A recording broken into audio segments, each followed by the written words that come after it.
செவ்வாய் உரை எடுத்துட்டோம் அப்படின்னாலே பார்த்தீங்கன்னா, அந்த செவ்வாய் அப்படின்னாலே முன்கோவம். நம்ம பார்த்தோம்னா கிட்டத்தட்ட முருகப்பெருமானுக்கு இருக்கிற அதே முன்கோவம் தான்னு வச்சுக்கோங்களேன். அவங்களுக்கு வேணும்னு முடிவு பண்ணிட்டா, யார் சொல்ற பேச்சும் கேட்க மாட்டாங்க. வேணும் தான். கண்டிப்பா. அதுக்காக எந்த எக்ஸ்ட்ரீம் வேணாலும் போவாங்க. கோவம், ஆத்திரம் எல்லாத்தையும் வெளிப்படுத்துவாங்க. ஒரு பொண்ணு பார்த்துட்டுருக்காரு.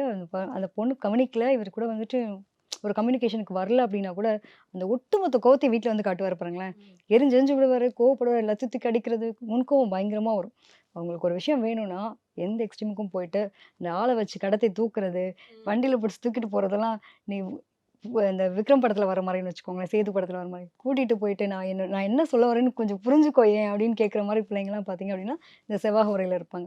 அவங்களுக்கு வந்து அவங்களோட விருப்பத்த வந்து எப்படினாலும் நிறைவேத்திக்கணும். அதுக்கு என்ன பாதகங்கள், சாதகங்கள் அதெல்லாம் தாண்டி அவங்களோட விருப்பத்த நிறைவேத்துறதுல ரொம்ப தெளிவா இருப்பாங்க. நான் பிடிச்ச முயலுக்கு 3 கால் தான். அது அந்த பிள்ளை நல்லா இல்லடா. அந்த பிள்ளை நம்ம லைஃப்க்கு செட் ஆகாது. நம்ம குடும்பத்துக்கு செட் ஆகாது. அதெல்லாம் நீ சொல்லாத நான் பார்த்துக்கிறேன்.